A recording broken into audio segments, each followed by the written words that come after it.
Welcome back again. तो अभी हो गया है सुबह, तो अभी सुबह का 3:30 हो रहा है। हाय गाइस, ये आप लोग देख सकते हो टाइम। तो अभी सुबह का 3:30 हो रहा है और हम लोग रेडी हो गए हैं नहा धोवा के। तो हम लोग सारे फैमिली वगैरह नहा धोवा के रेडी हो गए। माही रेडी हो गई है नहा के, और माही आज रात भर नहीं सोई है, पूरे रात जगी हुई है और मुझसे पहले नहा धोवा के रेडी हो गई और फिर अभी गई है सोने। तो मैंने कहा चलो नीता मासी के घर चलना, तो सो जाना।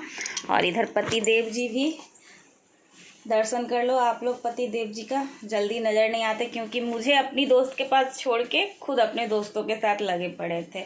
अभी फाइनली मेरे साथ जा रहा है। अभी पता नहीं छोड़ के आएंगे या फिर वहीं रहें, मैं आप लोगों को नहीं बता सकती। तो अभी चलिए फटाफट से हम निकलते हैं। गुस्सा से तो भर गई होगी, क्योंकि वो बोली थी 12-1 बजे आ जाने के लिए, लेकिन मैं थोड़ा लेट करके जा रही हूँ। तो अभी मैं जाऊँगी तो उसका रिएक्शन देखूँगी कि उसका क्या रिएक्शन है, क्योंकि मुझे लेट हो गया उसके घर जाने में। तो चलिए अभी निकलते हैं। और साड़ी मैंने रख लिया है अपने बैग में, मैं उसके घर जाऊंगी और वहीं जाके साड़ी पहनूंगी।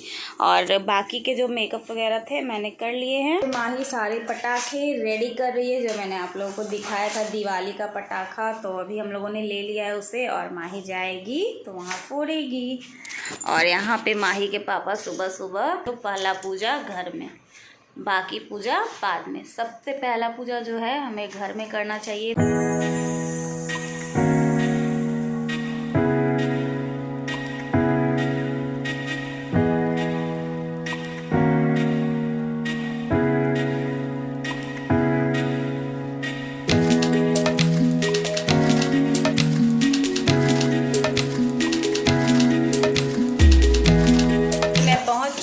अपनी दोस्त के घर, और यहाँ पे बन रहा है कढ़ी। तो यहाँ पे छठ पूजा जो होता है, छठ पूजा में भी एकदम भोज के तरह खाना बनता है। यहाँ पे आप लोग देख सकते हो कितने सारे कढ़ी है। एक तो बड़े से भगोने में यहाँ पे कढ़ी है, और दूसरा एक भगोने में यहाँ पे कढ़ी है। तो इसी तरीके से यहाँ पे खाना बनता है, क्योंकि यहाँ पे बहुत सारे गेस्ट आते हैं और फैमिली भी बहुत ज़्यादा लंबी चौड़ी है। ये पारन का सारा खाना बन रहा है। तो अभी हम लोग खाना वगैरह बनाएंगे और उसके बाद हम लोग रेडी होंगे पूजा के लिए। तो कढ़ी बन रहा है और सब्ज़ी वगैरह जो है सब बन के रखा जा चुका है सारी चीज़ें। और नीता भी गई है फ्रेश होने, क्योंकि मैं तो घर से ही नहा वहा के आ गई थी, लेकिन वो तो नहीं नहाई थी, इसलिए वो गई है फ्रेश होने के लिए। और मैं आपको दिखाती हूँ क्या क्या बना है। तो ये है मटर आलू की सब्ज़ी और सब्जियाँ कुछ इस तरीके से। तो खाने में क्या क्या बना है, साग बना है, गोभी आलू की सब्ज़ी बनी है, बैंगन आलू की सब्ज़ी बनी है, और कद्दू की सब्ज़ी बनी है, और इधर कढ़ी बन रहा है, और उसके बाद बचका बनेगा। तो बचका का मैंने बैटर रेडी करके रख दिया है। मैंने खुद अपने हाथों से बचका और कढ़ी जो है मैंने खुद अपने हाथों से रेडी किया है। जैसे मैं अपने घर पे बनाती हूँ सेम उसी स्टाइल में मैंने यहाँ भी बनाया है। तो यहाँ पे सारा बचका वगैरह का तैयारी है, ये आप लोग देख सकते हो। पूरा बेसन वगैरह सब मैंने बैटर तैयार करके रख दिया है बचका के लिए। और यहाँ पे गोभी, कद्दू,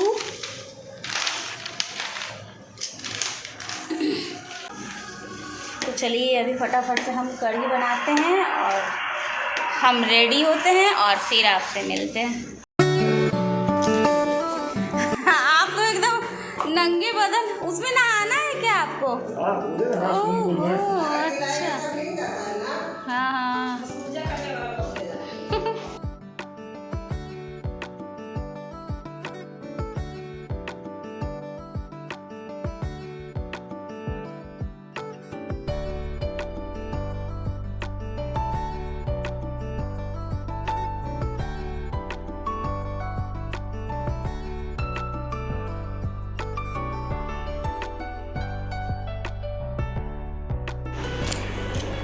guys finally I am ready. तो मैं हो गई हूँ तैयार और अभी हम लोग आ गए हैं रूम में। मैं तो पहले से ही रेडी होके आई थी, आप लोगों ने देख ही लिया था।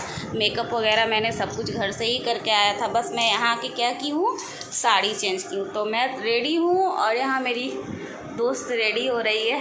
और आज इसका साड़ी मुझे बहुत अच्छा लग रहा है, बहुत ही प्यारा साड़ी, एकदम रेड कलर का और ग्रीन सिल्क टाइप का बॉर्डर है इसका, बहुत ही प्यारा साड़ी है। बाद में मैं आपको पूरा लुक दिखाऊंगी। और मैंने कौन सा साड़ी पहना है, तो मैंने पहना है वही साड़ी, शायद जिन लोगों ने मेरे ब्लॉग को देखा होगा उनको पता होगा। तो मैंने पहना है जो मैंने तीज में पहनी थी, वही साड़ी मैंने पहना है। तो मेरी साड़ी आप लोगों को पता है कैसी है। तो चलिए अभी हम लोग छत पे चलते हैं और फिर आपसे मिलते हैं। तो ये है आज का लुक। ये साड़ी जो है मेरा बहुत ही ज़्यादा फेवरेट है, क्योंकि बीच में रेड है और बाकी जो है बॉर्डर इसका वो ग्रीन है। तो अभी हम लोग भागते हैं क्योंकि बहुत ज़्यादा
गाइस तो फाइनली हम लोगों का पूजा वगैरह हो गया है, बचका वगैरह भी छन चुका है, सारा खाना रेडी है। तो अब हम लोग यहाँ पे बैठे हुए हैं खाने के लिए। यहाँ पे खाना खाया जा रहा है। सारा पारण का प्रसाद है, ये आप लोग देख सकते हो। खाना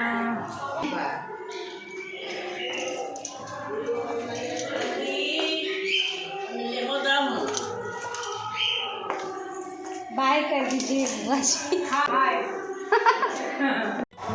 तो अब बारी आ चुकी है अपनी दोस्त से विदा लेने का, और मुझे बहुत ही ज़्यादा बुरा लग रहा था जब हम लोग जाने वाले थे। बहुत ज़्यादा बुरा, मैं आपको बता नहीं सकती, क्योंकि जब बचपन के दोस्त के साथ मिलो ना तो उससे मतलब एक अलग ही खुशी मिलती है मिलने के बाद। और इतनी सारी बातें, इतनी सारी चीज़ें रहती है करने को, पुरानी की, मतलब लगता है जैसे बात ही नहीं ख़त्म हो रहा है। तो यहाँ पे मेरे हस्बैंड ने भी उसके हस्बैंड से विदाई ले ली है, और यहाँ पे नीता मुझे मना रही है कि तुम्हें फिर से आना है, क्योंकि हमारे यहाँ पटना में छठ के बाद होता है अक्षय नवमी। तो उस पूजा के लिए ये मुझे मना रही थी और मेरे हस्बैंड को मना रही थी कि प्लीज़ भेज दीजिएगा। और यहाँ पे आप लोग देख सकते हो कितना ज़्यादा मनाने का कोशिश किया जा रहा है मेरे हस्बैंड को, ये आप लोग देख सकते हो। लेकिन ये फिर भी नहीं मान रहे थे। आगे देखती हूँ मैं आती हूँ कि नहीं अक्षय नवमी को इसके घर। सो गाइस, तो आई होप आप लोग को मेरा ये आज का वीडियो अच्छा लगा हो।